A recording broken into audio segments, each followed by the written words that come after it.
Kakak pada dasarnya kalau konsumsi vitamin D3 di bawah mentok di 10.000 itu nggak apa-apa sih, nggak pakai kofaktornya, kan K2 sama magnesium itu kofaktor dari vitamin D3. Cuman kakak itu berlaku kalau kakak yakin kakak itu sehat walafiat, nggak ada keluhan sama sekali. Karena banyak loh teman-teman yang mengalami kekurangan K2 dan magnesium tapi nggak sadar. Jilbab aku banyak banget teman-teman yang mengalami kekurangan K2 dan magnesium itu nggak sadar. Teman-teman yang kekurangan K2 itu contohnya gimana? Teman-teman yang hipertensi itu kekurangan dari K2. Kemudian untuk magnesium tuh teman-teman obesitas, prediabetes, diabetes itu kekurangan autoimun, itu kekurangan dari magnesium. Teman-teman yang nggak punya kantung empedu itu juga bisa kekurangan dari vitamin K2 gitu. Yes, kekurangan K2 bisa bikin tulang keropos. Tentu aja kakak, karena kan K2 itu kan yang mendrive si kalsium biar nggak numpuk di pembuluh darah, tapi dia untuk maksimalkan optimalisasi di tulang dan gigi gitu. Aku nggak barusan sih, kemarin aku dapet pasien kakak Ferdi ya, itu pasien itu udah nggak punya empedu lagi, jadi operasi kantung empedu tuh 10 tahun yang lalu gitu. Nah setelah 10 tahun setelah operasi kantung empedu tuh pasien itu tuh menunjukkan banyak keluhan gitu kak. Salah satunya yaitu osteoporosis. Ada hubungannya kak dok? Ya ada, karena kan si empedu itu kan untuk mencerna lemak. Dari lemak yang dicerna oleh empedu itu, akhirnya kan kita dapat tuh vitamin larut dalam lemak, vitamin A, D, E, sama K. Nah karena kakaknya ini tidak punya kantung empedu, sehingga resiko untuk terjadi kekurangan vitamin A, D, E, K itu sangat tinggi sekali. Makanya salah satunya tuh pasien tuh jadi mudah lelah karena kekurangan vitamin D. Kemudian tuh tulang itu tuh osteoporosis, udah grade 2 gitu. Padahal usianya sih belum tua-tua banget ya, 48 tahun. Ya itu karena ada korelasi tidak adanya si kantung empedu mengakibatkan resiko untuk terjadi kekurangan vitamin A, D, E, K itu lebih besar. Benar kalau kata kakak Ferdi, kekurangan K2 itu bisa buat tulang keropos gitu. Kekurangan K1 bisa mudah perdarahan. Gitu kakak ya. Vitamin K2 didapat dari mana dok? Protein hewani kakak. Kalau K1 lebih banyak di vegetable, kalau K2 itu di protein hewani. Hipokalsemia minum kalsium karbonat dan oskal, masih boleh minum vitamin D3 K2 nggak ya dok? Kak, hipokalsemia kakak disebabkan karena apa? Apakah kakak mengalami gangguan hormon paratiroid atau kakak mengalami hipotiroid kah gitu? Kalau misalnya dari sisi aku menyarankan pasien untuk jauh-jauh dari kalsium karbonat kakak. Sebenarnya itu tuh gini ya kakak, si magnesium, zinc, kalsium itu kan banyak banget jenisnya gitu. Nah kalsium karbonat itu ibaratnya kayak bongkahan batu. Dia itu tuh diambil dari batu mineral yang sebenarnya tidak begitu mahal, kemudian diolah di pabrik menjadi kalsium karbonat gitu. Jadi sebenarnya tuh kalsium karbonat itu memiliki sisi mineral kalsium yang rendah sekali. Sama kayak aku tidak rekomendasikan zinc oxide, karena zinc oxide itu penyerapan itu paling gak bagus gitu. Jadinya tuh kan kita itu kan kalau mau milih produk kan pengennya kan dapat yang maksimal gitu. Nah kalau kakak yang hipokalsemi, untuk meningkatkan kalsium lebih cepat, kakak pakai magnesium otorate. Itu lebih baik kakak daripada si karbonat gitu. Aku lupa kakak isi oskal itu apa, mohon maaf izin ya kakak, aku nggak hafal sama merek dagang. Oskal itu isinya apa? Kalsitriol bukan sih kakak? Kalau kakak udah dikasih sama dokter spesialis penyakit dalamnya oskal, kalau benar oskal itu kalsitriol, aku agak lupa, mohon maaf kakak. Kakak nggak usah lagi konsumsi vitamin D3K2, karena kalsitriol itu udah bentuk aktif dari kolekalsiferol atau bentuk aktif dari vitamin D3. Jadi kakak nggak usah lagi. Tapi kakak pastikan oskal itu kalsitriol bukan ya. Aku udah lama banget kakak nggak ngikutin obat yang ada di apotik, mohon maaf, mohon izin kakak ya. Tapi kalau oskal itu bukan kalsitriol, silakan konsumsi vitamin D3K2 gitu. Nggak bisa COD ya dong.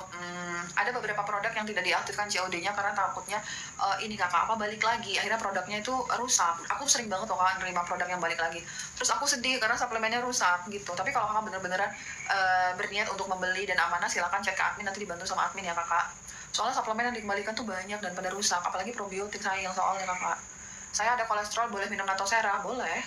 Rekomendasi vitamin D, zinc, DHA umur 5 tahun. Kakak DHA-nya kakak bisa dapetin di omega 3. Kemudian zinc-nya kakak bisa mempertimbangkan sumbucus zinc, itu zinc-nya hanya 2-3 mg. Vitamin D-nya kalau sehat walafiat, nggak ada keluhan sama sekali, vitamin D3-nya dalam bentuk drop aja kakak, Prof di 400 IU. Bukan yang Sobdel. Saya sudah perhatiin minum niacin 500, kaki kanan saya kesemutan ringan selama 48 jam. Kak, ini kakak Ferdi, aku juga udah diskusi nih sama teman functional medicine yang lain gitu ya. Dari mereka itu juga, mereka mendapatkan laporan niacin dapat mengakibatkan kayak tingling sensation itu jarang sekali gitu. Tapi mungkin ini salah satu variasi klinik dari flushing gitu. Walaupun kakak konsumsi yang flushing dengan pelepasan lambat, tapi memang ada beberapa teman-teman yang merasakan itu. Itu jawaban yang aku dapatkan setelah aku diskusi. Karena sejauh ini baru kakak Ferdi nih yang ngalamin kesemutan ringan setelah konsumsi niacin gitu kakak. untuk data, kemudian untuk opini lebih kuat terkait jurnalnya itu aku belum ketemu kakak ya. Dispepsia, alarm simptom apa dong? Nah, kalau kakak dispepsia itu mah ya. Kakak dispepsia itu mah toh. Jadi tuh kalau misalnya tuh dokter spesialisnya tuh bilang, oh kakak ini dispepsia dengan alarm simptom, itu berarti dispepsia tipe kakak itu bisa dipertimbangkan untuk endoskopi karena kakak udah menunjukkan alarm simptom, misalnya ada penurunan berat badan yang signifikan, kemudian ada muntah darah, berupa muntah darah atau BAB hitam gitu. Kemudian kakak juga udah sampai anemia, itu bisa kemudian kakak nggak bisa konsumsi makanan, selalu muntah-muntah terus, nanti akhirnya berisiko terjadi dehidrasi gitu kan kak. Dimana kan dehidrasi kan nggak boleh terjadi kakak ya. Dehidrasi, kalau kakak dehidrasi kakak lebih rentan terhadap infeksi. Dehidrasi kakak nanti bisa mengalami penurunan fungsi ginjal. Nah, kalau dokter spesialis penyakit dalamnya sudah bilang oh ini alarm simptom, berarti kondisi kakak harus ketat tuh observasinya gitu. Jadi lebih kompleks mungkin kayak dari kondisi dispepsia biasa gitu. Kalau aku sih kalau dispepsia ikutin arahan dokter spesialis penyakit dalamnya. Kalau disarankan untuk endoskopi ya silahkan untuk menegakkan diagnosisnya. Kalau kakak disuruh periksa lab ya silahkan untuk lebih screening dini, jangan-jangan ada sesuatu komplikasi di darah kakak gitu.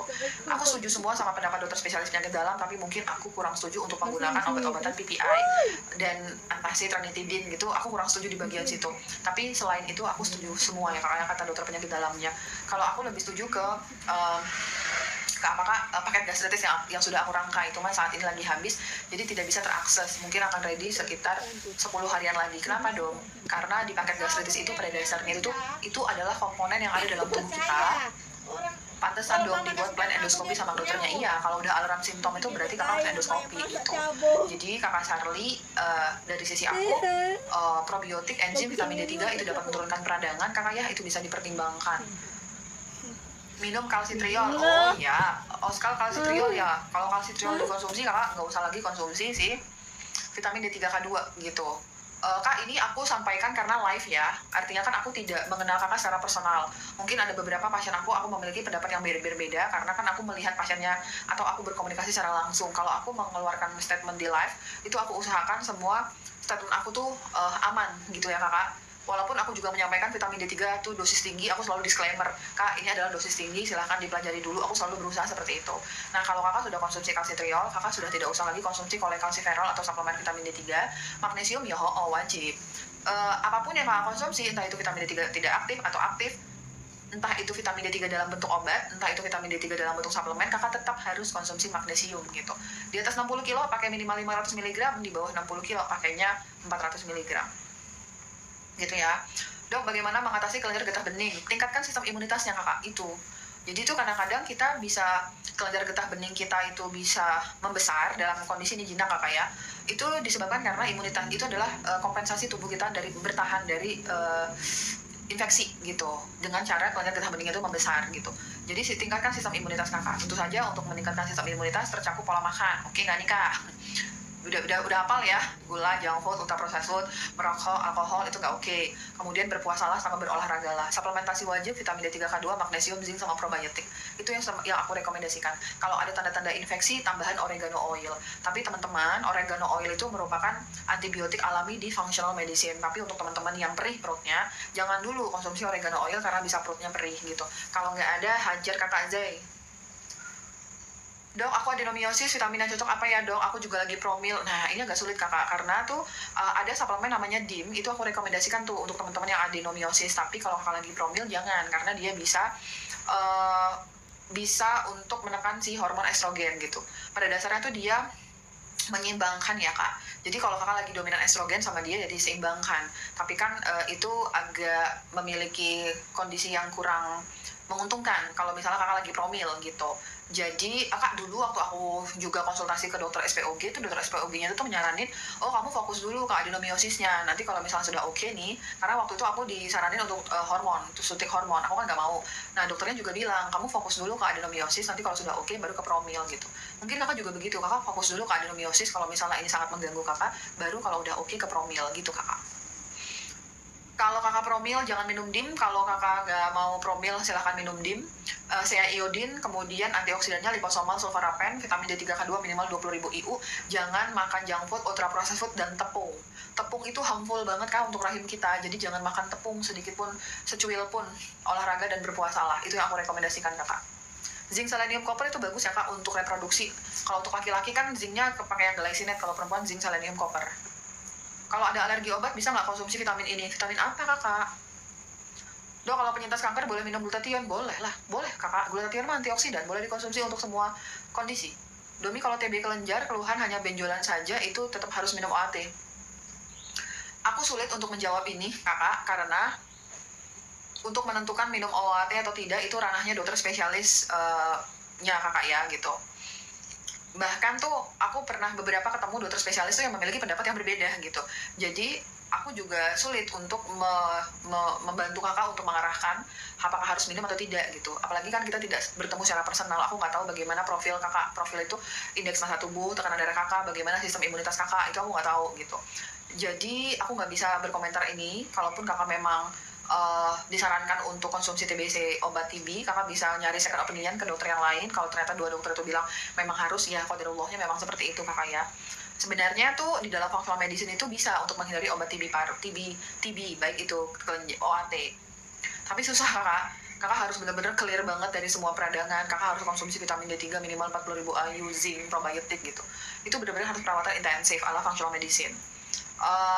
Kalau misalnya kakak ada kendala, silahkan ikuti arahan dari dokter spesialisnya. Dari sisi aku titip kakak ya, semua TB, entah itu ekstra paru maupun yang ada di paru, itu pasti terkait dengan kondisi kekurangan vitamin D3. Jadi vitamin D3, zinc quercetin kakak ya. Kalau TB kakak konsumnya zinc quercetin. Quercetin ini bisa menurunkan inflamasi peradangan dan dapat meningkatkan sistem imunitas. Jadi konsumsinya zinc quercetin, ada vitamin C antioksidannya, 1 hari 3 kali 1 sesudah makan. Kemudian karena vitamin D3 yang kakak konsumsi 20.000 IU, jadi kakak konsumsi magnesium ya kak. Magnesiumnya kalau di bawah 60 kilo pakai 400 mg dari dokter BS. Kalau di atas 60 kilo berarti kakak pakainya yang dari DIL, yang dosis strap itu. Dan yang paling maha penting adalah probiotik. Setiap kalian minum antibiotik apapun itu, maha penting sekali untuk konsumsi probiotik ya teman-teman, agar menjaga kalian tetap aman, sistem imunitas kalian nggak makin turun lagi gitu ya. Baik kakak Sarli. Kak, kalau sudah ada jantung, nah loh kak, kita kan suka kasih Sinta, kita kan semua punya jantung. Jantungnya kenapa? D3K2 magnesium probiotik bisa dikasih? Bisa kakak, nggak ada masalah. Makasih kak, Uncle Don. Dok, sering sedawa dan perut terasa panas. Apakah gastritis? Bisa gabungan antara gastritis dan kakak kekurangan lack of enzim. Bisa kakak ya. Yang pertama, kakak pakai paket gastritis, kakak bisa mempertimbangkan Gastro Comfort, tapi sekarang lagi habis. Kalau Gastro Comfortnya kakak nggak berkenan menunggu, silakan mempertimbangkan Zinc Carnosine sebelum makan, kemudian DGL Aloe 1 kapsul sehari 2 kali, 1 sesudah makan. Itu kakak pertimbangkan, pakai enzim kakak ya untuk mengurangi begah. Itu bisa kakak maksimalkan dulu sambil dilihat kira-kira kakak ini hanya kekurangan enzim saja apa juga sudah mengalami kekurangan asam lambung gitu. Ternyata dong, saya udah konsumsi enzim tapi masih begah. Oh, berarti kakak kekurangan asam lambung. Setelah perut perihnya hilang, baru kakak boleh konsumsi zat yang dapat memperbaiki pH lambung kita seperti beta NaCl atau cuka apel.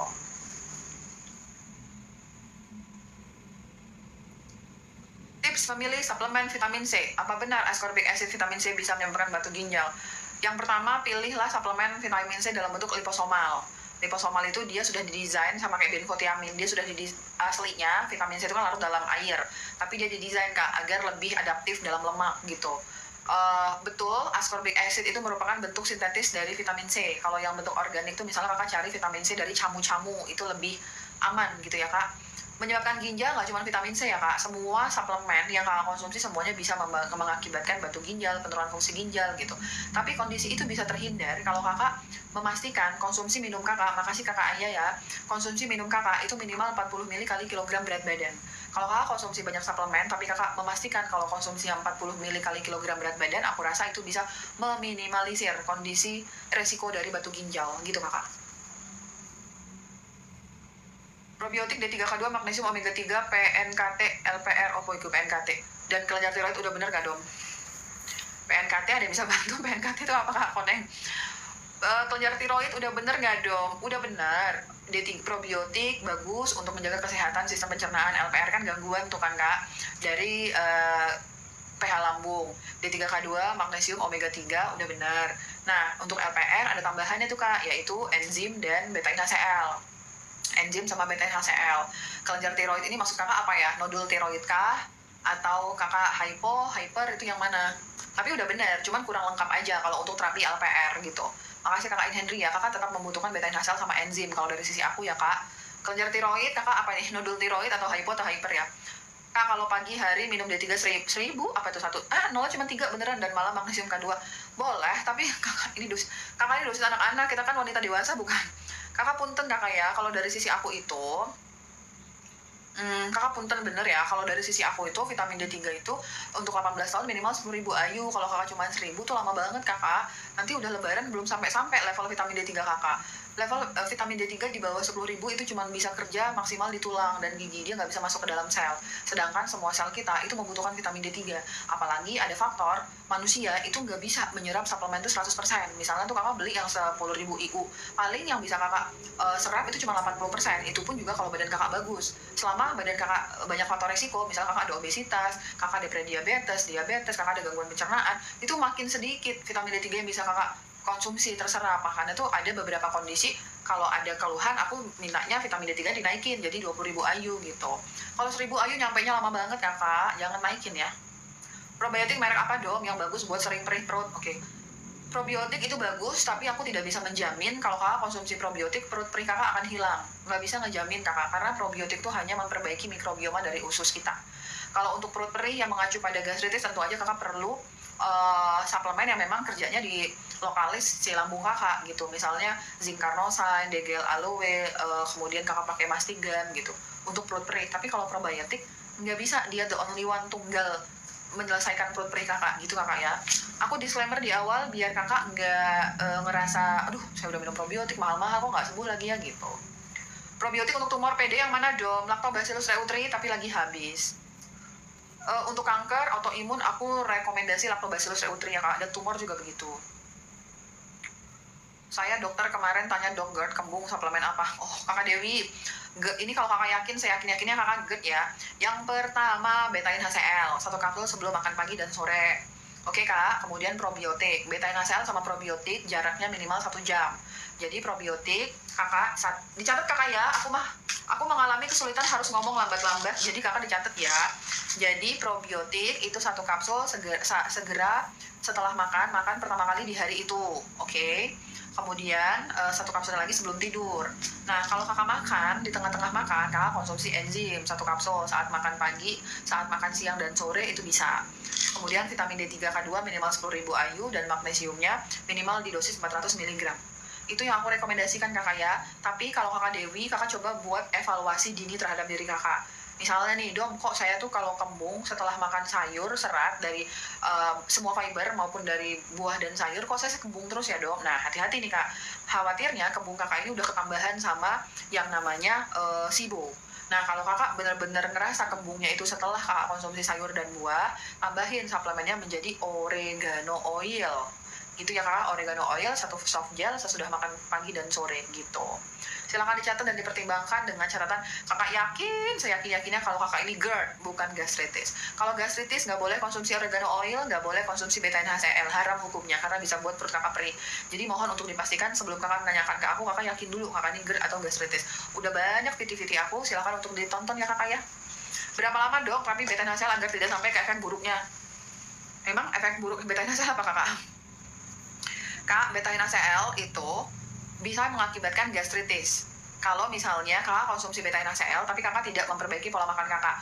Makan tetap hayu aja, seblak yang pedas kakak makan, ya bakso yang pedas kakak makan, nah itu bisa meningkatkan resiko kakak terkena gastritis. Dari mana gastritis itu nggak bisa konsumsi beta NaCl, tapi bukan karena beta NaCl-nya.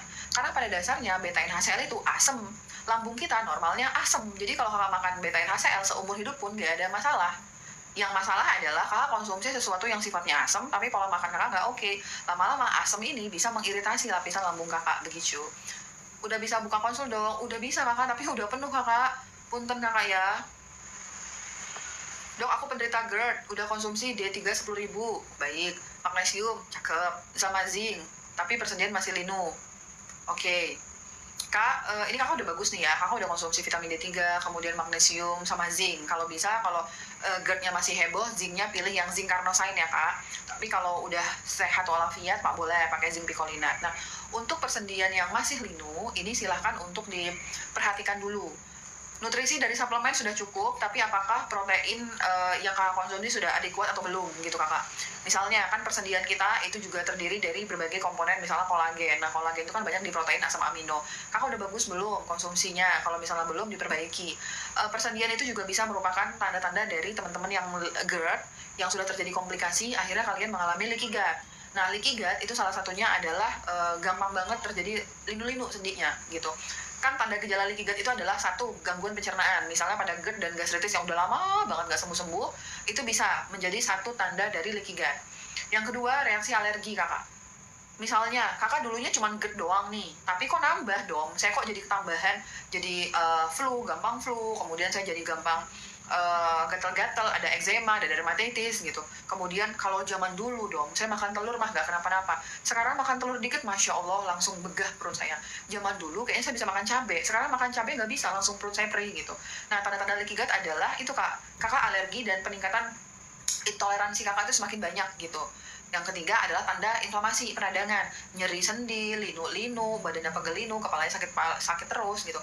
Itu adalah bagian dari tanda-tanda peradangan. Nah, kemungkinan kakak Ojil, kakak sudah mengalami persendian si leaky gut.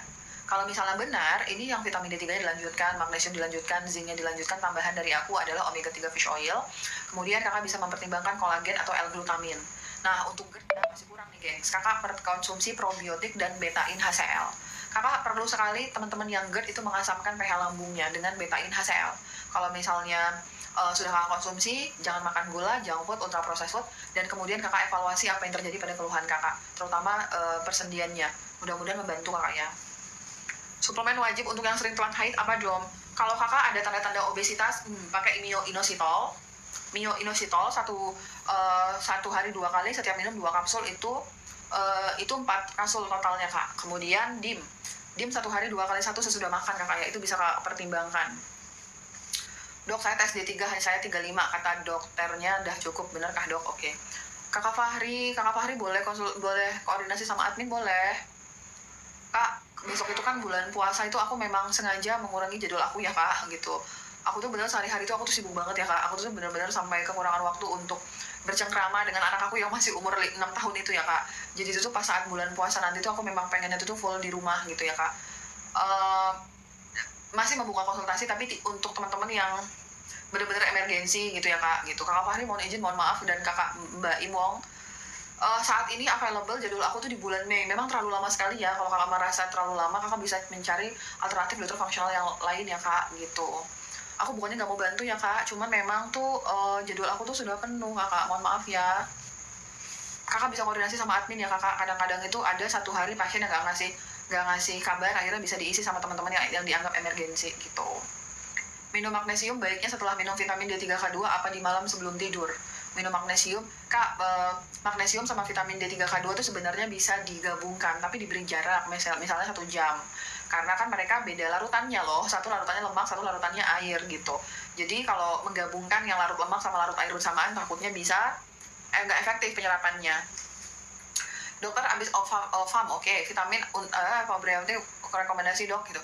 Kakak abis operasi, kemudian kakak nanya vitamin atau probiotik apa gitu ya yang untuk rekomendasinya gitu. Probiotiknya bisa dari ini kakak, probiotik dari Naturbell. Makasih kakak Ojil ya. Probiotik dari Naturbell 1 kapsul segera setelah makan, 1 kapsul sebelum tidur. Apalagi waktu kakak obes operasi FAM itu kakak banyak konsumsi antibiotik, maka kakak wajib sekali konsumsi probiotik. Makasih kakak Ojil ya. Untuk mempertahankan kesehatan dari payudara kakak, pastikan untuk tidak makan junk food, ultra processed food, itu paling penting banget. Kak, aku pernah ketemu sama pasien yang udah 4 kali operasi FAM. Aku sampai bilang, kakak ini hobi atau gimana sih, kok bisa hampir yang 4 kali lagi loh operasi FAM? Karena memang bisa berulang kakak, tumbuh lagi. Makasih kakak Sansan ya gitu. Jadi kakak Caca, pastikan kakak tidak makan sesuatu hal yang dapat mengakibatkan tumbuh lagi si FAM-nya. Nah, kalau untuk suplemennya, Vitamin D3 udah pasti ya kak, kalau kakak obesitas minimal di 20.000 IU. Makasih kakak Koneng. Kemudian kakak magnesium. Magnesiumnya bisa kakak kalau kurang dari 60 kilo 400 mg, kalau lebih dari 60 kilo kakak di 500 mg. Itu bisa kakak pertimbangkan ya kakak. Kemudian zinc, selenium, copper, dan iodin. Iodin 1 kapsul sesudah makan. Jadi teman-teman yang mengalami FAM, kemudian teman-teman yang mengalami misalnya kista, adenomamiosis, itu banyak sekali pendapat yang bilang kalau ini terkorelasi sama kekurangan iodin. Makanya untuk teman-teman yang FAM, silahkan konsumsi iodin. Iodin tuh bagus teman-teman, bagus juga dalam regulasi tiroid kita. Iodin tuh bagus ya. Jadi silahkan kakak pertimbangkan. Kalau kakak mau pakai antioksidan daripada glutathione, aku lebih milih liposomal sulforapen untuk liposomal sulforapen untuk teman-teman yang FAM. Dok, suplemen untuk buat jaga imunitas selama Ramadan sama aja, vitamin D3, K2, magnesium, dan probiotik mungkin kakak ya. Kalau kakak ada tanda-tanda kekurangan dari zinc, boleh konsumsi zinc. Misalnya gangguan pencernaan, kakak ada gangguan indera perasa, kemudian kakak orangnya mudah diare, rambut rontok, itu bisa konsumsi zinc. Tapi kalau misalnya kakak tidak mengalami itu, hanya ingin menjaga imunitas, kakak bisa mempertimbangkan vitamin D3, K2, magnesium, sama probiotik. Tapi walaupun kalau ada dana sih, tambahan zinc lebih baik kakak ya. Aku di keranjang kuning aku buat tuh paket jaga imunitas. Kak, saya usia 50 tahun dan sudah menopause, apakah benar vitamin yang baik untuk usia saya vitamin D3, K2? Oh, benar banget kak. Itu benar banget kakak, itu bukan isu, silahkan dikonsumsi, tapi kurang kakak. Kalau kakak mau cantik lagi, vitamin D3-nya kombinasi sama magnesium dong kakak, kasih mantuliti. Dok, berapa dosis tapi nggak tahu cara minumnya. Kakak Rika, probiotik untuk autoimun itu Lactobacillus reuteri, kakak beli bener kan? Nah, Lactobacillus reuteri itu dikonsumsi saat 1 kapsul saat makan. Jadi di tengah-tengah makan, kakak harus berhenti dulu makannya, kakak konsumsi si probiotiknya, udah konsumsi, nanti kakak makan lagi, gitu. Probiotik sama probiotik sama beta-NaCl minimal 1 jam. Dok, potasium yang bagus buat, dok, potasium bagus buat apa ya? Udah terlanjur beli, gitu ya kak ya. Kak, jadi kebutuhan dasar kita kakak Jesni ya, 1 adalah udara, air, natrium, sama potasium. Jadi aku juga konsumsi potasium kak, aku konsumsi dalam bentuk elektrolit gitu. Jadi potasium itu komponen elektrolit dalam tubuh kita. Elektrolit itu kita gunakan sekali ya kak, dalam menjaga keseimbangan cairan kita, mencegah kita terjadinya dehidrasi, meningkatkan sistem imunitas kita, bagaimana metabolisme, produksi, dan energi. Itu juga ada kaitannya dengan komponen elektrolit dalam tubuh kita. Nah, khusus untuk teman-teman yang hipertensi, untuk teman-teman yang diabetes, untuk teman-teman yang autoimun itu kali ya, terutama RA ya, rheumatoid arthritis, itu tanda dari kekurangan potasiumnya itu akan semakin besar. Sama aku lupa, GERD itu juga bisa kekurangan dari potasium, tapi nggak mesti menutup kemungkinan teman-teman yang sehat walafiat mau konsumsi potasium mah boleh. Atlet-atlet itu konsumsi elektrolit kakak. Nah, cara buat elektrolit murah, kan elektrolit itu kan cukup mahal kakak ya. Kalau kakak mau DIY sendiri buat di rumah, kakak campur potasium itu sama si salt. Itu udah elektrolit tuh kak, bagus untuk menjaga cairan tubuh kakak gitu. Jadi silakan dilanjutkan saja konsumsinya ya kakak. Potasium nggak ada ketentuan. Oh, kalau kakak yang kakak beli potasium sitrat, berarti kakak hati-hati kalau kakak punya sakit mah, karena sitrat asam. Kalau teman-teman yang mah, khawatirnya tuh bisa buat perutnya perih. Tapi kalau kakak nggak ada perut perih, aman, damai kakak. Saya psoriasis kakak J. Saya psoriasis laki-laki umur 40 tahun, suplemen apa yang harus dikonsumsi? Oh, kakak vegetarian ya? Oke.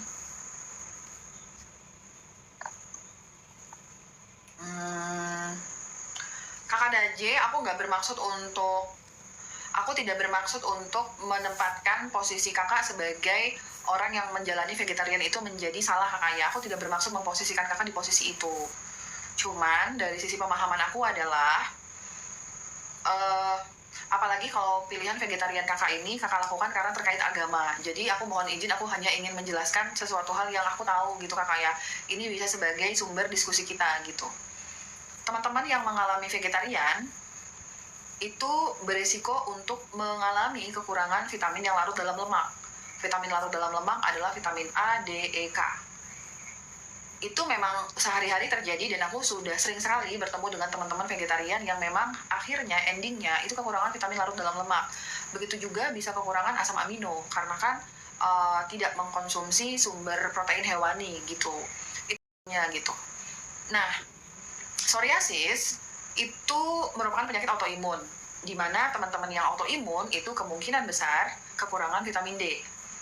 Karena asupan makan kakak itu basisnya adalah vegetarian, resiko kakak kekurangan vitamin D akan sangat terbuka lebar. Dan saat ini kakak terkena psoriasis. Jadi menurut aku vitamin D merupakan suplemen wajib yang kakak konsumsi. Itu yang pertama kakak ya. Dari sisi aku adalah 30.000 IU kakak ya untuk vitamin D3K2-nya. Itu yang pertama. Yang kedua adalah psoriasis itu terkait dengan kondisi empedu kita. Empedu itu gunanya untuk mencerna lemak. Nah, balik lagi ke teori, lemak itu kalau kita cerna, kita olah, lama-lama kita akan mendapatkan vitamin larut dalam lemak. Karena saat ini kakak vegetarian, kemungkinan besar proses psoriasis kakak ini terkorelasi karena ketidakoptimalan dari empedu kakak gitu. Jadi aku mempertimbangkan untuk kakak meningkatkan optimalisasi dari kerja empedu kakak. Mungkin kakak bisa bantu dengan cara konsumsi garam empedu. Tapi suplemen yang aku sebutkan ini mengandung faktor hewaninya gitu. Jadi aku kembalikan ke kakak apakah ini sesuai dengan pemahaman kakak atau tidak gitu ya kakak. Kemudian Chowder liver oil itu sangat dibutuhkan untuk teman-teman yang psoriasis sama penguatan cairan empedunya gitu. Magnesium tentu aja kakak ya, karena kakak konsumsi vitamin D3 lebih dari 30.000 IU, berarti kakak butuh magnesium gitu. Itu dulu yang dipertimbangkan, karena yang lain lah itu yang dipertimbangkan dan menurut aku itu penting. Oh, zinc, jangan lupa zinc sama si probiotik itu menjadi hal yang penting. Jadi vitamin D3K2, magnesium, zinc, probiotik, tambahan spesifiknya adalah Chowder liver oil dan oxbile. Oxbile itu dimulai dari 125 mg. Kalau dengan dosis 125 mg nggak ada keluhan apa-apa, kakak naikkan jadi 500 mg. Aku kembalikan ke kakak, mau dijalankan. Banyak beberapa pasien aku yang menunjukkan perbaikan kakak ya setelah menjalani program ini, tapi mohon izin beberapa komponen dari suplemen yang aku rekomendasikan tadi mengandung protein hewani gitu. Kalau kakak berkenan silahkan dikonsumsi, tetapi kalau misalnya tidak sesuai dengan konsep vegetarian, mungkin kakak bisa cari alternatif herbal, tapi aku nggak tahu kakak untuk herbalnya gitu. Dong, vitamin D, Chowder liver oil, tocotrienol boleh diminum berbarengan. Boleh banget kakak. Kakak Lovaldo, tocotrienol tuh oke banget ya. Aku tuh banyak teman-teman yang tidak menyadari hadirnya tocotrienol dalam hidup kita gitu. Teman-teman pada tahu itu tocoperol, karena kan kayak Natur E itu kan pakainya kan tocoperol. Nah, tocotrienol itu merupakan bentuk vitamin E yang paling powerful. Jadi untuk kakak-kakak di sini yang sekiranya, saya kayaknya kekurangan vitamin E nih gitu, misalnya kakak ya, itu kakak bisa konsumsi tocotrienol. Tapi tocotrienol itu nggak cuma terbatas dengan kulit. Kakak Lovaldo aku agak amazed karena kakak tahu nih tocotrienol. Tocotrienol itu kakak antioksidan yang sangat aku anjurkan untuk kasus pasca stroke. Jadi teman-teman yang habis stroke, entah itu stroke-nya berdarah, entah itu stroke-nya penyumbatan, habis pasca stroke, itu cepat-cepat konsumsi tocotrienol. Karena dia antioksidan vitamin E yang paling powerful. Itu baik banget dalam rangkaian suplemen yang bisa memberikan komponen antioksidan pada teman-teman yang habis pasca stroke gitu. Chowder liver oil, vitamin D, tocotrienol, sifatnya larut dalam lemak, dikonsumsi bareng nggak apa-apa. Merek K untuk jantung yang sudah dibalon, suplemen basic bisa diberikan ke D3, K2, magnesium, dan probiotik. Kakak Sinta, kalau misalnya kakak diberikan obat Xarelto dan warfarin, nggak boleh konsumsi K2 ya, yang kakak konsumsi D3 dan magnesium dan probiotik aja. Kakak Sinta cek dulu nih, kakak dikasih obat apa sama dokter spesialisnya. Kalau ada tulisan Xarelto, ada golongan dari warfarin, nggak boleh minum K2. Yang boleh kakak minum D3, magnesium, dan probiotik aja. Mereknya apa dong? Mereknya kakak Daje ya. Yang pertama vitamin D3 kakak. Teman-teman, vitamin D3 tuh pada dasarnya aku punya kapsul sama lemak. Tapi kalau mau penyerapannya lebih oke, pilihnya yang soft gel ya. Penyerapannya lebih bagus. Kakak Daje bisa mempertimbangkan ini soft gel. Tapi suplemen vitamin D3 soft gel itu tidak boleh dikonsumsi kalau kakak punya alergi kacang. Kalau kakak nggak punya alergi kacang, silakan konsumsi vitamin D3K2. Itu yang pertama. Yang kedua, kakak Daje Chowder liver oil. Kayak mana bentuknya aku nggak bisa kasih lihat karena lagi habis. Chowder liver oil kakak bisa nyari di tempat lain boleh. Chowder liver oil dibarengin konsumsi sama si vitamin D3K2. Lagi-lagi kakak membutuhkan probiotik Lactobacillus reuteri, tapi mohon izin aku juga lagi habis, agak susah kita impor kakak. Jadi Lactobacillus reuteri itu kakak konsumsi juga di 1 kapsul saat makan pagi dan sore gitu ya. Kemudian kakak konsumsi oxbile itu kakak konsumsi, ada di keranjang kuning aku, dicari aja kakaknya, aku lagi nggak pegang produknya. Itu kakak coba dulu di 125 mg sesudah makan. Aman, damai, sentosa, nggak ada masalah apapun. Kakak naikkan dosisnya jadi 2 kali 1 125 mg. Kenapa aku bilang aman? Karena untuk beberapa pasien sensitif itu ketika konsumsi oxbile itu menunjukkan diare. Makanya tuh observasi dulu nih kak, kalau kakak aman nggak ada masalah minum 125 mg oxbile, naikin dosisnya. Nah, magnesium kakak konsumsi malam menjelang tidur. sore atau menjelang tidur. Kalau dari kondisi kakak membutuhkan magnesium dosis terapi. Magnesium dosis terapi dari Deal yang ada tulisan maksimum strength, itu kakak konsumsi 2 kapsul sesudah makan pagi, sesudah makan sore, 1 kapsul sebelum tidur. Kemudian probiotiknya jangan lupa di akhir kakak makan, di sore hari kakak makan tambah lagi probiotiknya 1 kapsul gitu. Kalau kakak yakin gak ada nyeri ulu hati, perut perih sedikit pun sama sekali, silakan kakak tambahin cuka apel. Cuka apel 1 sendok makan dicampur segelas air sebelum makan pagi sama sebelum makan sore. Semoga membantu kakak ya. Dok, ibuku diabetes, tensinya akhir-akhir ini kurang stabil, apakah masih bisa konsul langsung ke Domi? Oke, kakak, aku bantu jawab di sini, boleh kakak? Kakak, yang pertama, diabetes itu pasti karena diabetes itu kan penyakit yang disebabkan awalnya karena resistensi insulin toh kak ya. Jadi pasien-pasien yang mengalami kondisi resistensi insulin, apapun klinisnya, entah itu diabetes, hipertensi, itu kan resistensi insulin. Itu pasti kakak kekurangan vitamin D3K2 dan magnesium. Jadi kakak silahkan mempertimbangkan vitamin D3K2 dan magnesium untuk mamahnya. Kalau dari aku, untuk kondisi diabetes minimal sih 20.000 IU kakak. Kemudian untuk magnesiumnya, berat badan kurang dari 60 kilo, 400 mg. Lebih dari 60 kilo, kakak pakai magnesium yang maksimum strength. Itu di 2 kapsul sesudah makan sore, 1 kapsul sebelum tidur, oke? Nah, diabetes, tensi akhir-akhir nih kurang stabil. Nah, ini ada satu korelasi yang penting nih kakak, karena kontribusi dari pola makan yang kurang oke. Misalnya masih makan gula, makasih kakak Kolmi ya, masih makan gula, makan junk food gitu. Kak, ini pasti berat, karena biasanya kita terbiasa makan karbo, kita terbiasa makan gula, terus tiba-tiba kita nggak makan, ini pasti berat. Tapi dari pemahaman aku adalah cara terbaik untuk sembuh dan stabil dari tensi dan diabetes adalah dengan tidak makan gula gitu. Bagaimana bisa kakak kalau misalnya bisa mencapai level sehat, walaupun kakak saat ini sudah konsumsi obat medis, misalnya kakak konsumsi metformin atau glimepirid mungkin, atau bahkan insulin pun, bagaimana bisa kakak di satu sisi kakak menekan produksi insulin kakak, tapi di satu sisi kakak masih masukin gula, nggak selesai-selesai, masuk keluar, nggak selesai-selesai. Jadi kalau misal mau benar-benar stabil, silahkan mempertimbangkan untuk tidak makan gula dan segala olahannya. Itu cara terbaik untuk sembuh dari gula kakak ya. Karena kalau gulanya meningkat, kemungkinan besar tensinya juga akan meningkat gitu. Kakak salam buat mamahnya ya. Nah, untuk suplemennya vitamin D3 minimal 20.000 IU, magnesiumnya kalau di bawah 60 400, di atas 60 500. Nah, tambahannya adalah berberin 1 kapsul sebelum makan pagi, siang, dan sore, dan 1 lagi Kyolic blood sugar. Itu aku rekomendasikan ya kakak. Nah, Kyolic blood sugar sama berberin itu bisa dikonsumsi sebelum makan untuk teman-teman yang diabetes di sini. Dan untuk hipertensi, pastikan kalau nilai EGFR mamah kakak ini oke, karena teman-teman yang diabetes itu sangat rentan sekali terhadap penurunan fungsi ginjal. Atau kalau usianya sudah senior nih, di atas 60 tahun, resiko penurunan fungsi ginjalnya akan semakin lebar. Jadi kakak mohon pastikan dulu berapa nilai kreatinin sama EGFR-nya. Kalau ternyata nilai EGFR kurang dari 80, kakak tambahannya adalah Natosera untuk suplementasi tensinya. Tapi kalau misalnya masih di atas 80, tambahan dari aku adalah potasium sitrat dan Natosera. Itu bagus untuk tensi. Silahkan dipertimbangkan kakak ya. Vitamin enzim bagus yang mana dong? Yang ini mana tadi? Kak, enzim itu bagus yang mana ya kak? Nih, betul. Enzim 1 kapsul saat makan.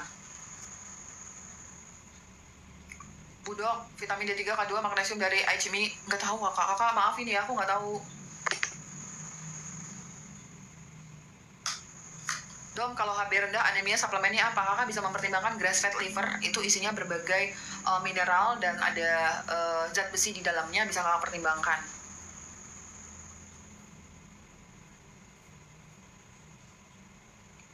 Dom, magnesium glycinate dosis terapi dan biasa bedanya apa? Kak, aku biasanya tuh aku pakai Deal ya kakak. Untuk magnesiumnya tuh aku biasanya pakai Deal.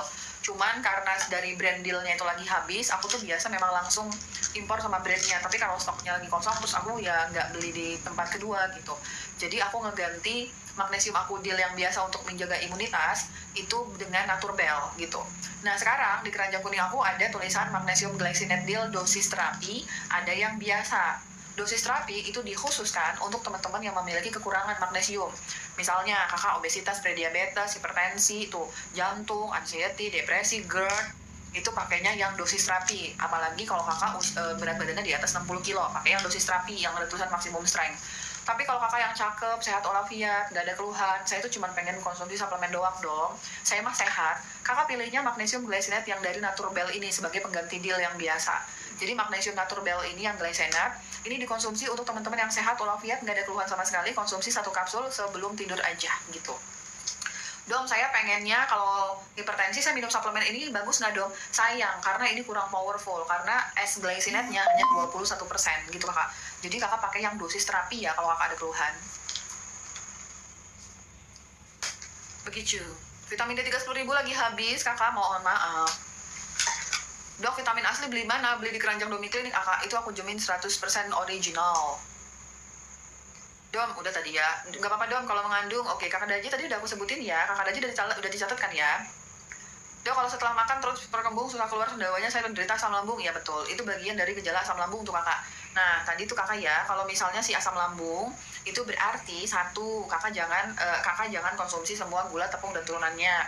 Asam lambung kan, sendawa kan, jadi konsumsi beta-in HCl sebelum makan pagi dan sore, enzim 1 kapsul saat makan, enzim pakai yang digestif Naturbell, kemudian probiotik 1 kapsul segera setelah makan, 1 kapsul sebelum tidur, vitamin D3K2 dan magnesium gitu. Dom, kalau ternyata kalsium darah tinggi karena vitamin D3 tinggi, bagaimana penanganannya? Penanganannya adalah berhenti dulu konsumsi vitamin D3, concern dulu di K2-nya dan magnesiumnya. K2 dan magnesiumnya itu dikonsumsi dulu setelah misalnya 3 minggu sampai 1 bulan, cek lagi kalsium dalam darahnya. Tapi kakak Ewin silakan divalidasi dulu, karena sebenarnya kondisi hiperkalsemia itu jarang terjadi hanya karena disebabkan konsumsi vitamin D3. Terjadi karena misalnya kondisi-kondisi yang kronik, misalnya ada kanker atau misalnya karena hipertiroid, itu bisa terjadi hiperkalsemi. Tapi kalau karena konsumsi vitamin D3 itu jarang sekali terjadi. Kakak Ewin, aku paham kakak mengalami anxiety, jadi jangan sampai ini membuat kakak makin cemas ya. Silahkan untuk divalidasi dulu di laboratorium, aku berdoa semoga hasilnya baik gitu kakak ya. Udah mau WhatsApp lagi kak. Kakak Kolmi udah mau puasa tapi kakak belum nikah-nikah ya. Semangat kak, ayo kak, lebaran nanti ada yang nemenin. Sudah foto torak tapi nggak ada apa-apa kata dokter. Oh iya, selamat. Kakak tiba-tiba kakak bahas ini kenapa? Aku nggak baca kayaknya yang sebelumnya. Kalau foto torak nggak ada apa-apa ya, alhamdulillah berarti kak. Dok, saya dengan autoimun psoriasis di rambut, oke, dan penyempitan jantung 20%, oke. Bagusnya minum apa? Oke. Kakak Dwi tadi aku sempat membahas masalah ini untuk kakak Danje ya, bahwa tuh psoriasis itu terjadi karena satu, udah pasti kekurangan vitamin D3, kemudian yang aku rekomendasikan untuk autoimun, vitamin D3 minimal 30.000 IU, kemudian magnesium, berat badan kurang dari 60 kilo 400, lebih dari 60 kilo itu 500 mg, kemudian zinc. Nah, zincnya ini disesuaikan. Kakak kalau misalnya psoriasis kakak saat ini ada dimensi klinis gatalnya, kakak pakainya zinc quercetin kakak ya. Kakak pakainya zinc quercetin 1 hari 3 kali 1 sesudah makan. Tapi kalau misalnya psoriasis kakak dimensinya itu lebih banyak nyerang di kulit, misalnya ya, kakak pakainya zinc selenium, karena selenium merupakan prekursor dari terbentuknya glutathione. Kalau kakak bingung mau yang mana dong, yang ini. Aku lebih suka ngatasin imunitasnya dulu daripada antioksidan. Jadi antioksidan itu bagus, tapi nanti. Jadi kakak pakainya zinc quercetin 1 hari 3 kali 1 sesudah makan. Vitamin C ini hati-hati karena vitamin C bisa mengakibatkan perutnya perih. Tapi kalau kakak aman, damai, nggak ada masalah dengan perut perih, konsumsi zinc quercetin vitamin C 1 hari 3 kali 1 sesudah makan kakak ya.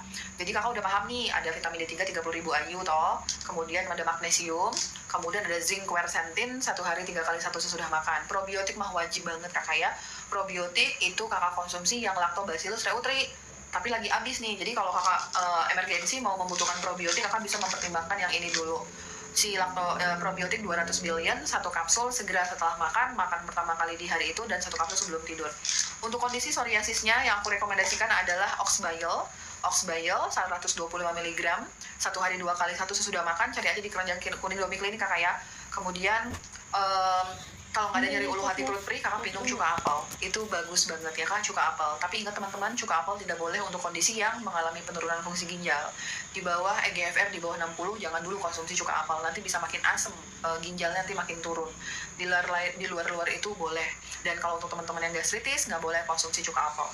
Itu untuk kondisi psoriasis kakak, silakan untuk dipertimbangkan. Untuk penyempitan jantung, yang aku rekomendasikan adalah Natosera ya kakak.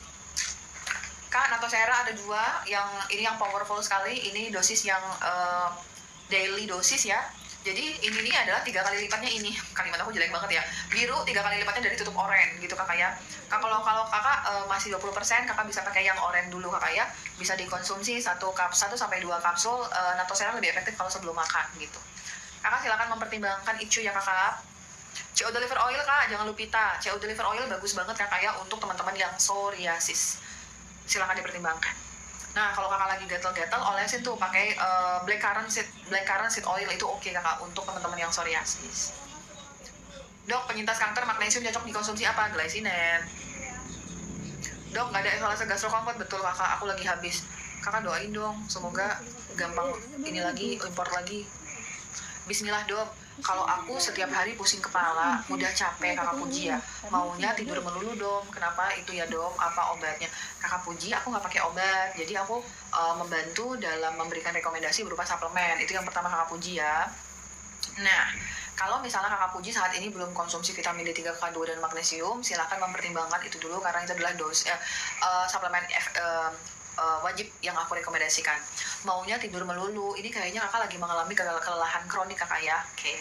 Kakak Puji coba boleh bantu aku cari namanya kuesioner mandiri hipotiroid. Kuesioner mandiri hipotiroid. Kakak Puji boleh bantu isi kuesionernya, ada 9 pertanyaan. Kalau misalnya dari 9 pertanyaan itu jawaban iyanya ada 5, kakak minta perujukan ke BPJS, kemudian sampaikan ke dokternya, saya sudah mengisi kuesioner hipotiroid, kok ternyata ada 5 pertanyaan yang jawabannya iya ya gitu. Nanti seharusnya dokternya sudah paham kalau pasien yang menyampaikan ini, nanti kakak akan diarahkan ke dokter penyakit dalam untuk dilakukan cek lab tiroid. Seharusnya seperti itu alurnya. Kakak bantu aku dulu untuk cek kuesioner mandiri hipotiroid. Bisa kakak pertimbangkan sambil kakak konsumsi vitamin D3, K2 dan magnesium gitu kakak ya. Tapi dom, alhamdulillah dom, ternyata jawaban saya itu nggak lebih iyanya nggak ada 5 dom, cuma 2, cuma 3. Alhamdulillah, ini bisa mengacu pada kondisi 1, leaky gut atau kelelahan kelenjar adrenal. Untuk teman-teman yang capek terus ya teman-teman ya, bisa jadi kalian itu lagi, kalau tiroidnya normal kakak ya, kakak bisa jadi lagi mengalami kekurangan nutrisi sehingga mengakibatkan kondisi kronik namanya leaky gut. Kakak bisa bantu dengan konsumsi vitamin B kompleks, dengan perbaiki pola makan, misalnya kakak lebih banyak konsumsi protein, lemak, itu cara sederhana untuk kakak mengembalikan fungsi tubuh kakak gitu ya.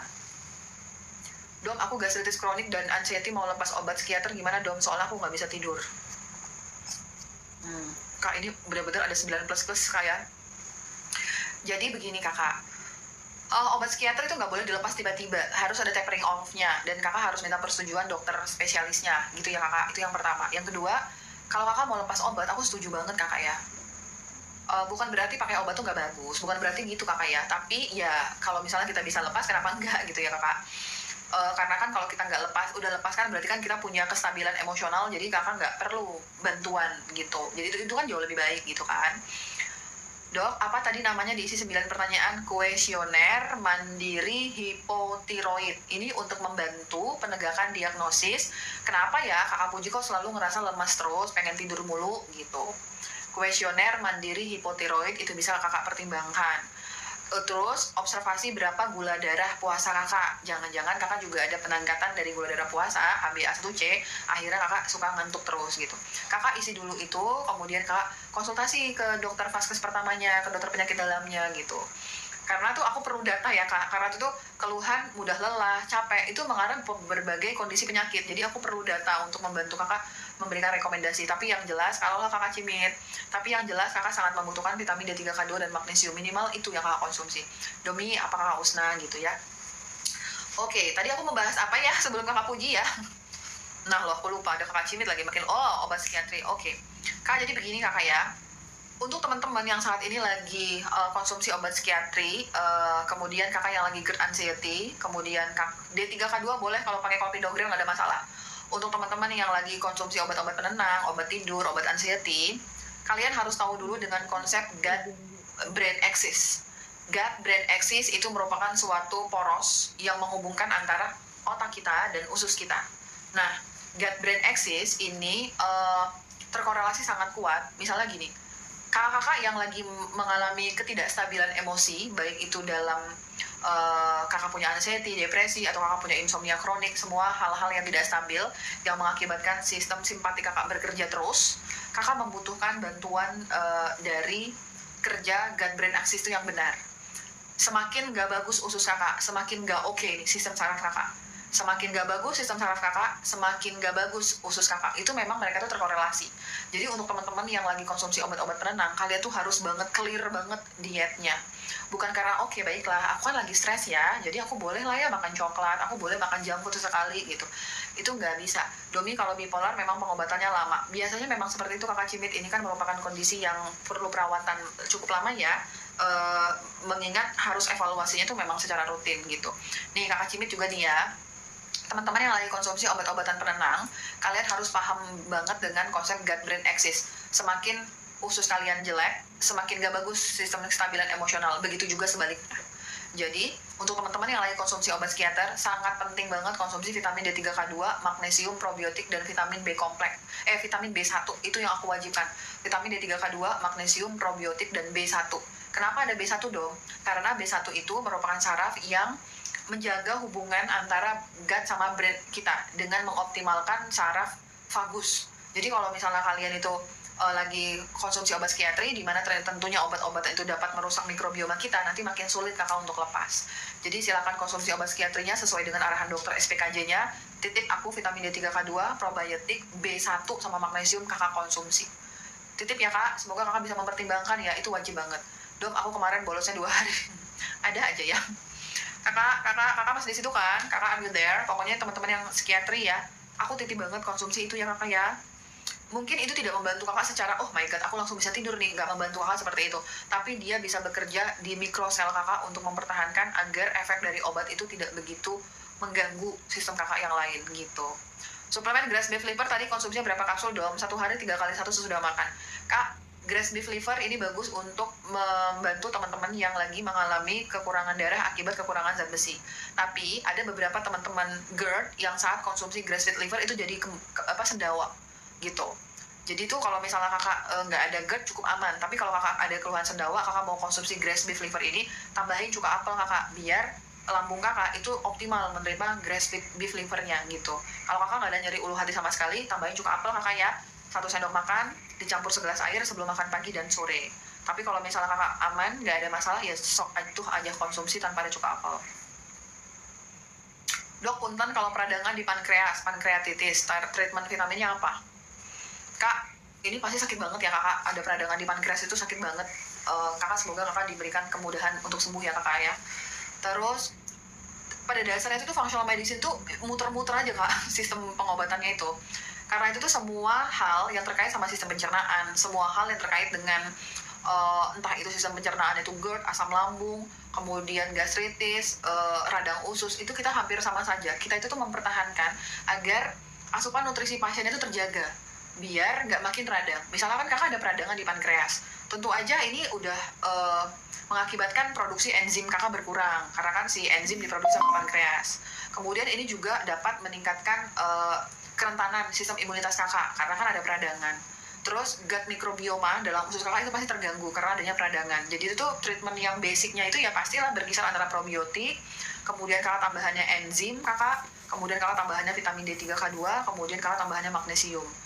Tambahan zincnya adalah zinc carnosine 1 kapsul sebelum makan pagi dan sore.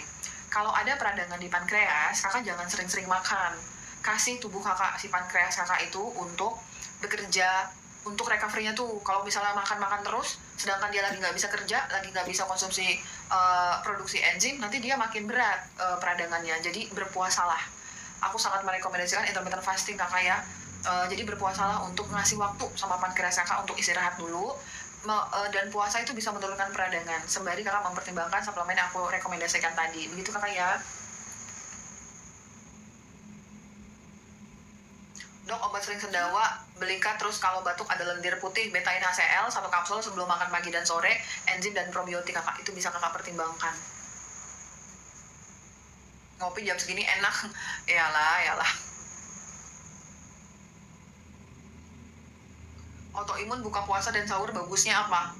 Protein hewani, lemak boleh kakak. B1 cara minumnya 1 hari 2 kali 1 sesudah makan. Kak, B1 pilihnya benfotiamid karena dia larut dalam lemak. Ini oke untuk membantu penyerapan.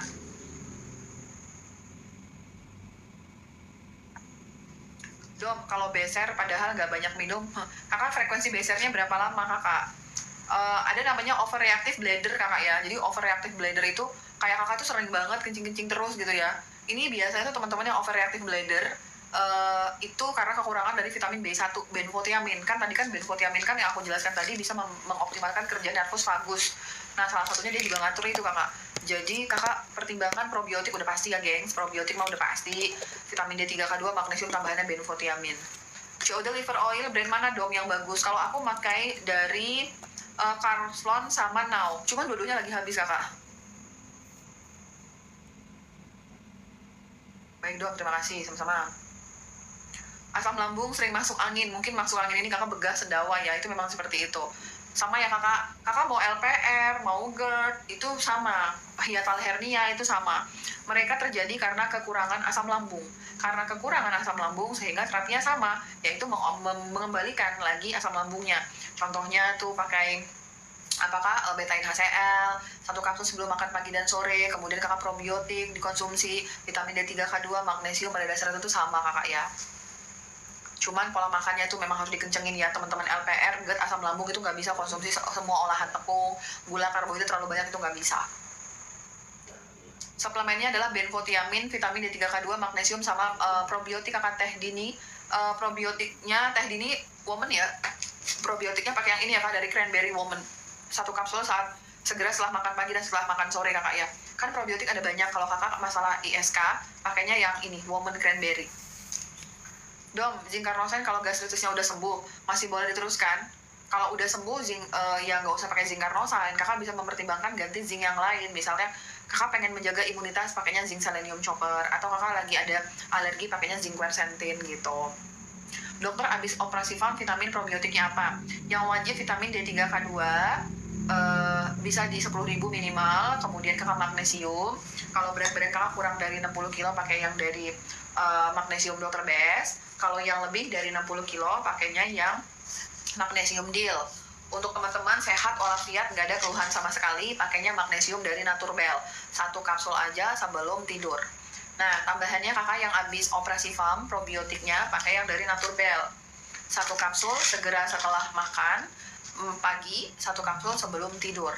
Kalau kakak pengen ada tambahan rezeki lagi, kakak pakai liposomal sulforapen. Itu antioksidan yang bagus untuk kondisi farm. Itu kakak ya, tapi yang wajib vitamin D3, K2, magnesium, zinc, selenium, copper, sama probiotik gitu. Ada tambahan dana, tambahin gitu kakak ya. Kopi, kak kalau kopi pada GERD itu menurut aku boleh kakak ya, tapi nggak boleh itu kalau ada creamer sama gula gitu aja. Dok, naik motor apa termasuk olahraga? Kalau tidak, kenapa ada olahraga MotoGP? Kak, aku kurang memahami konsep itu ya kakak ya. Sinyal buruk dong, oh ya ampun. Udah ya. Malam dok, boleh diulang tadi kelewat suplemen ISK. Makasih kakak Yesi ya. Suplemen ISK 1 probiotik. Probiotiknya kakak pilih probiotik yang kakak perempuan kan ya. Cranberry 1 kapsul segera setelah makan, 1 kapsul sebelum tidur. ISK ya. Kalau tadi kan sudah normal dong, makasih kakak Sido ya. Kemudian oregano oil itu bagus untuk teman-teman yang ISK. 1 kapsul sesudah makan pagi dan sore. Tapi hati-hati untuk teman-teman yang gastritis, kadang-kadang konsumsi oregano oil tuh buat perutnya perih gitu ya kakak. Nah kemudian kakak udah konsumsi itu vitamin D3, K2, kemudian magnesium itu dibutuhkan dalam memperbaiki kondisi ISK. Itu aja dulu yang penting kakak. Kalau misalnya kakak sudah mengkonsumsi suplemen itu, pastikan kakak nggak ada lagi masuk makanan junk food, ultra processed food, karena kehadiran pengawet itu bisa memperparah dari infeksi. Hipertensi, diabetes, suplemennya apa dong? Kak, untuk diabetes yang aku rekomendasikan adalah, kok cepet banget contohnya? Kamu tuh kalau ngomong memang cepet ya. Nih, diabetes ya kak, diabetes. Suplemen untuk Parkinson dan saraf kejepit. Untuk Parkinson kakak harus ikut anjuran dokter spesialis sarafnya, karena tuh dari suplemen itu kak, kalau Parkinson itu totally nggak boleh makan gula. Udah sanggup belum pasiennya? Totally Parkinson tuh nggak boleh makan gula. Semua pengawet tuh nggak bisa, karena Parkinson tuh perlu antioksidan yang cukup tinggi. Kalau kakak tetap makan gula, makanan junk food, itu nggak kelar-kelar. Kakak terus-terusan nggak bisa terbentuk antioksidannya gitu. Kalau Parkinson, functional medicine tuh totally wajib berhenti makan gula. Intermittent fasting itu bagus banget kak untuk meningkatkan kemampuan kognitifnya. Nah, untuk saraf kejepit, kakak bisa mempertimbangkan vitamin D3, K2, magnesium. Nah, karena ada Parkinson, magnesiumnya bisa kakak combine. Satu magnesium glycinate, satu magnesium L-threonate. Itu bisa kakak kombinasi. Parkinson membutuhkan magnesium jenis L-threonate, sedangkan untuk saraf kejepit butuh magnesium yang glycinate. Kalau terasa mahal, karena kakak menggabungkan keduanya, kakak boleh pilih salah satu dulu. Kalau dari sisi aku, utamakan dulu yang glycinate. Dosisnya pakai yang 500 mg kakak ya, yang maksimum strength. Oke. Untuk saraf kejepit, aku rekomendasi banget kolagen sama manganese. Manganese 1 hari 2 kali 1 sesudah makan. Kemudian kolagen, hyaluronic acid kolagen. Kemudian ada hyaluronic acid kolagen, itu 1 hari 2 kali setiap minum 2 kapsul. Jadi total 4 kapsul. Itu untuk saraf kejepit. Tapi kalau kakak mau konsumsi manganese kakak ya, bukan magnesium, beda. Kalau kakak mau konsumsi manganese, pastikan kalau fungsi ginjalnya tuh baik. Karena kalau teman-teman Parkinson kadang-kadang juga sudah ada tuh penurunan fungsi ginjal, apalagi kalau dalam kondisi sudah sindrom geriatrik atau udah di atas 60 tahun. Jadi manganese 1 hari 2 kali 1 sesudah makan itu bagus untuk saraf kejepit. Tapi tentu aja saraf kejepit mah harus ada bantuan dari fisioterapi kakak. Jadi silakan ikut anjuran dokter. SPKFR-nya, SP sarafnya, tambahannya itu vitamin D3K2, kemudian magnesium, manganese sama hyaluronic acid kolagen, fisioterapi lah, jangan makan gula. Itu yang sangat aku rekomendasikan kakak ya. Silakan untuk dipertimbangkan kakak ya. Parkinson bagus banget kalau untuk minum melatonin sama B3 kakak. Oke teman-teman, ini aku sudah mau udahan. Aku tutup dengan si prediabetes. Untuk teman-teman yang prediabetes atau yang diabetes, vitamin D3K2 dan magnesium itu sesuatu yang wajib kalian konsumsi. Kenapa? Karena teman-teman yang prediabetes diabetes itu sangat kekurangan dari vitamin D3K2 dan magnesium. Terus untuk masalah diabetesnya, tambahannya adalah berberin kombinasi kyolic blood sugar, itu sangat baik banget. Berberin dan kyolic blood sugar itu sebelum makan. Kemudian jangan makan gula, junk food, ultra processed food itu jangan, olahraga lah kakak, dan berintermittent fasting lah, itu sangat bagus banget untuk masalah prediabetes. Kalau saat ini prediabetes kakak disertain dengan kesemutan, tambahannya adalah benfotiamin ALA 1 hari 2 kali sesudah makan. Benfotiamin ALA itu melindungi saraf-saraf kakak yang rusak karena kelebihan gula dalam tubuh kakak. Itu yang aku wajibkan, vitamin D3K2, magnesium, berberin, kyolic, dan benfotiamin ALA. Silakan untuk dipertimbangkan. Teman-teman yang vitiligo itu karena kekurangan zinc dan copper. Kakak konsumsi zinc, selenium, copper 1 hari 2 kapsul minimal 1 tahun. Vitiligo itu membutuhkan zinc dan copper. Tapi kak, karena vitiligo memang penyakit yang kronik, jadi durasi penggunaan zinc dan selenium copper untuk membantu mengatasi depigmentasi itu minimal 6 bulan kakak. Boleh dipertimbangkan. Probiotik untuk ESK yang ini, yang ada woman, yang ada warna pinknya nih, probiotiknya. Benfotiamin ALA lagi habis kak di aku, maaf ya kak. Aku cuma ada ready benfotiamin. Maaf dong, kalau ISK yang sudah punya pasangan, keduanya harus menjalani pengobatan, apakah benar? Kalau ISK-nya bentuknya adalah gonore itu ditandai dengan kencing bernanah, memang harus dua-duanya diobatin. Kalau enggak nanti pingpong fenomena. Ini sembuh tapi ini belum berobat, kena lagi. Ini sembuh, ini berobat, kena lagi. Itu pingpong fenomena kakak. Kalau ISK-nya tipe yang gonore dengan ada tanda kencing bernanah, memang harus diobatin dua-duanya gitu. Itu memang ketentuannya gitu kakak ya, tapi tergantung ini ISK-nya apa. Tapi kalau ISK-nya cuma sakit kencing saja, BAB-nya cuma tidak lancar, panas-panas, itu mah tidak usah, keduanya satu saja nggak apa-apa gitu. Magnesium glycinate untuk benjolan PD, COD liver oil yang ganti omega 3 blackmores. Kak, kalau untuk kasus psoriasis aku lebih suka COD liver oil, karena kan psoriasis kekurangan vitamin A, D, E, K. COD liver oil itu mengandung vitamin A dan D sama E. Jadi kalau dari sisi aku, psoriasis jangan diganti omega, tapi COD liver oil gitu, sama-sama. Dom, kalau beser tadi apa aja? Vitamin D3K2, magnesium, probiotik, dan benfotiamin. Vitamin D3K2, magnesium, probiotik, dan benfotiamin. Gitu ya. Dom, suplemen untuk penderita fatty liver apa? Bioliver. Mana lagi, mah? Kakak yang fatty liver, pakainya Bioliver. Kak, udahan dulu kita mau tidur ini ya. Kak yang fatty liver, kakak Halimah, pakainya Bioliver ya. Kakak kalau kakak fatty liver, pakai Bioliver 1 hari 3 kali 1 sesudah makan. Vitamin D3K2, magnesium, dan probiotik itu yang wajib. Kak, punten atuh kakak, fatty liver itu karena kakak kebanyakan konsumsi gula, produk junk food, ultra processed food, dan gak ada olahraganya dan puasanya. kakak bener-bener harus mengkombinasikan itu. Suplemen oke, jangan makan gula, junk food, karbohidrat olahan, berpuasalah dan berolahraga. Banyak banget pasien aku yang bisa sembuh total dari fatty liver. Ya kakak, untuk suplemennya BioLiver itu aku sangat merekomendasikan. Magnesium untuk kanker, pakai magnesium deal suplemen kakak. Salah kan? Pakai magnesium yang deal suplemen yang dosis maksimum strength ya. Oke. Probiotik dibarengin makan magnesium boleh, dibarengin dengan D3 nggak boleh, karena kan probiotik larut dalam air, D3K2 larut dalam lemak. Kalau digabungin magnesium boleh, tapi dijeda sama D3K2 ya. Oke. Untuk kanker yang ini kakak ya, yang magnesium deal. Oke kakak, kita udahan dulu, tidur duluan. Makasih juga.